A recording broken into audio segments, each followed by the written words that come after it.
نو ما ځانه دا یو سوچ کوم چې یاره په یورپ کې اسلام دومره په تیزۍ سره روان دی، د دې ځای خلک ورځ تر ورځه مسلماني. یقین به خدای که زه به یو څو تصویران تاسو سره یو څو ویډیوګانې که ما چې ته پیدا کړ زه به سره شیر کړم، خو دلته اسلام ډېر زیات په تیزۍ سره روان دی. په دې شاتني 115 کلونو کې اسلام ډېر بې حده زیات دغه شو، دا خلک دړادړ مسلمانېږي، د اسلام نه متاثره دي.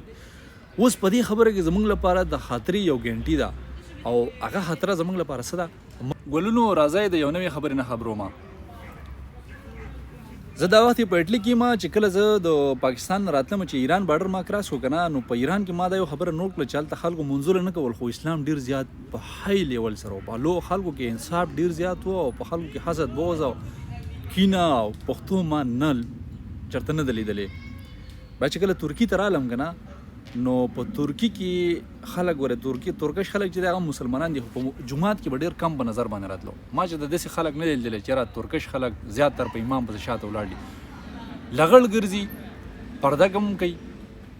خو ما په هغې خلکو کې یو خبره داسې نوټ کړه چې په نوم مسلمانان دي خو اسلام پکې ډېر زیات دی، انصاف دی پکې، حسد پکې نشته، پښتو پکې نشته، کینه پښتو نور څه داسې یو دغه پکې نشته، انصاف دی. د وخت سره سره چې زه بیا کله اټلي ته رالم نو د دې ځای خلکو چې ما وکتل نو دا کفار دي. په ترکیه په ایران کې ما اذانونه اورېده، دلته هغه اذان هم نه کېږي. د دې ځای خلک چې دی هغه مکمل کرسچن دي. خو ما د دې خلکو کې دا یو خبره نوټ کړه چې دلته اسلام ډېر زیات دی، دلته انصاف ډېر زیات دی، دلته حکومت چې دی هغه د مور دغه لري، د مور د پلار حیثیت لري. د دې ځای خلک چې دی په هغو کې حسد نشته، په هغو کې کینه نشته، په هغو کې بغض نشته، په هغو کې بېوفایي او داسې یو دغه پکې نشته چې هغه لکه په موږ پښتنو یا خصوصا په موږ پښتنو کې په پاکستان کې موږ ځان ته وګورو په موږ یې څنګه دی. د دې ځای خلک مونځ نه کوي خو مسلمانان دی، د دې ځای خلک خدای نه مني خو اسلام ته نږدې دي، د دې ځای خلک چې دی رسول نه مني خو هغه اسلام چې دی په هغې داسې کلک عمل کړی دی چې خدای پرې مهربانه دی، دلته قهرونه نه راځي، زلزلې نه کېږي، آفتونه نه راځي. د دې ځای د خلکو نه خدای خوشحاله دی. زه چې کله په پاکستان کې وم نو زیاتره به خلکو ما به دا اورېدو د مشرانو نه چې یاره په انګریزانو یا په دغه کفارو باندې ځکه قهرونه د خدای تعالی نه راځي چې د دوی لپاره دا دنیا ده او آخرت د دوی لپاره نشتي. خو خبره داسې نه ده، دا خو چې کله موږ نا امیده شو د خپلې زندګۍ نه موږ بیا دا خبره کوو. د دې ځای خلک چې دی هغوی انصاف ورکوي، حکومت او د دغه چې دی ریاست چې دی هغه د کمزوري سره ولاړلی. که چېرې فرض کړو تا باندې یو زورور سړي د څپېړې ګزار وکړو نو ریاست ستا شاته ولاړلی، که ستا حق تلفي چا وکړه نو ریاست ستا سره ولاړلی. اورې نو دلته د دې ځای خلک چې منځونه نه کوي، دکاوه نه کوي، د دې ځای خلک بیا هم مسلمانان دي، انصاف پکې دی، حسد بغض هېڅ شی په چا کې نشته. دویم طرف ته که موږ وګورو نو پاکستان ما د دې سره کمپیر کو، بیا خپله معاشره هلته اسلام هایجک شوی دی، مکمل د یو څو فرقو ترمنځ اسلام هایجک شوی دی، خلکو اسلام غوا کړلی، یو په څه طریقې سره غوا کړلی، بل په څه طریقې سره غوا کړلی. نو سړي ته سوچ مشکله دی، یو کس چې اوري هغه یو څه وي، بل کس چې اوري هغه بل څه وي، بل څه وي. نو انسان لا خپل فیصله اخیستل لږ مشکله شي ځکه چې هلته اسلام هایجک شوی دی او دې خلکو زموږ نه اسلام دلته غوا کړی دی.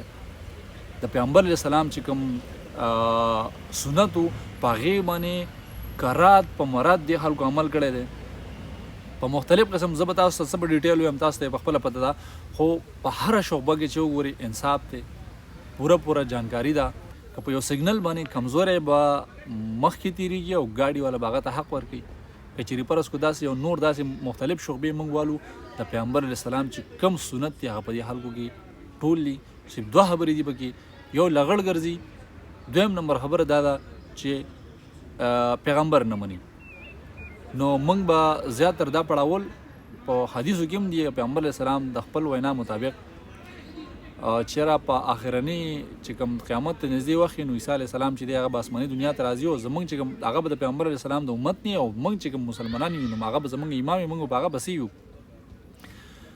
نو ما ځانه دا یو سوچ کوم چې یاره په یورپ کې اسلام دومره په تیزۍ سره روان دی، د دې ځای خلک ورځ تر ورځه مسلماني. یقین به خدای که زه به یو څو تصویران تاسو سره یو څو ویډیوګانې که ما چې ته پیدا کړ زه به سره شیر کړم، خو دلته اسلام ډېر زیات په تیزۍ سره روان دی. په دې شاتني 115 کلونو کې اسلام ډېر بې حده زیات دغه شو، دا خلک دړادړ مسلمانېږي، د اسلام نه متاثره دي. اوس په دې خبره کې زموږ لپاره د خاطرې یو ګنټي ده او هغه خطره زموږ لپاره څه ده؟ موږ ته د دې نه هېڅ خطره نشته. دا ډېره د خوشحالۍ خبره ده چې اسلام دلته په تیزۍ سره روان دی. خو موږ ته د خطرې ګنټي چې کوم بجاو شو هغه په دې کې دا ده چې اسلام خو د عربو نه شروع شو، امارت یې هم عربو کو. نو په عرب چې کله به شباب کباب باندې اخته شو، اسلام ترکو ته راغی. چې کله د ترکو نه خپل لانجه خطا شو، اسلام موږ ته راغی. اوس زموږ نه خپله قصه خطا شوې ده. که موږ پې سوچ وکړو نو زه تاسو له شرط در کوم، تاسو یو 3 ملګري دغه ځای کښېنئ او دا یو ملګری د مونځ وکړي، د هغه د نور 3 مخکې د مونځ وکړي. نو که چېرې تاسو سره د خپل 3-4 ملګري ناست یو، دا یو ملګری به مانځه ودرېږي، د دې نه علاوه د دې نه بغیر چې دغه اپریشیټ کړي، نو چې هغه د خپل مونځ نه واپس یو وایي رکعت دې زر وکړو، بل وایي زر مونځ له لاړې، بل وایي زر کته شوي، بل وایي زر بره شوي. اسلام اغوا شوی دی، اسلام هایجک شوی دی، هلته مکمل هایجک شوی دی. او په دې کې د 3 غنټې موږ له دا ده چې دا خلک چې دی دا ډېر په تیزۍ سره اسلام قبلوي او ډېر په تیزۍ سره روان دي. او د دې حکومتونه چې دي هغوی ته دا خطره لیدلی شوې ده، ځکه خو هغوی په دې نن سبا چې کوم خلک په غیر قانوني طریقې سره په دې لار راځي، هغوی په دې باندې زر تر زره ایکشن په دې باندې لي، ځکه چې هغوی بړه کې دا خطره چې پر روان وخت کې د دې حکومتونه چې دي هغه بیا مسلمانان کنټرولوي. هغې ځای فیصلې چې دي دې ځای هغه بیا ولې چې دلته جمهوریت دی، دلته د عوام فیصله چې ده هغه د امراو فیصله ده، نو هغوی په دې باندې ځکه کنټرولوي. او بل د دې ځای په خلکو کې په خپل هم ډېر زیات شعور پیدا شو. نو په دې کې ماته خپله ځاني دا یو خطره ښکاري، خدای مکه چې په روان وخت کې بیا خلک موږ ته ګوپار وي او دوی ته مسلمانان وي. نو امید دی چې زما دا ویډیو په چا بده نه وي لګېدلې. خپل مونځ او دس کوئ او اسلام پالو کوئ، اسلام پالو کوئ چې کوم پیغمبر علیه السلام اسلام موږ ته انټروډیوس کړی دی. اسلام مه غوا کوئ، اسلام مه هایجک کوئ، ځکه چې دا خلک چې دی دړادړ د اسلام قبلولو طرف ته روان دی. او خدای مکه چې روان داسې وخت په موږ باندې را نشي چې موږ په پرده کې یو او د دوی نه زیات منځونه هم کوو، خو داسې خدای مکه چې په آخرت کې بیا زموږ سره جدا موږ له ګیر جهنم طرف ته کټ کړي. نو امید دی چې ښه به یې. نن پرې دا زه یم RJ شاهد خان. که تاسو موږ د یوټیوب نه ګورئ نو سبسکرایب کړئ، که تاسو موږ د فیسبوک نه ګورئ نو لایک او فالو کړئ، ویډیو شیر کول مه هېروئ. او تاسو سره موږ ملاویږو په یو نوي ویډیو کې.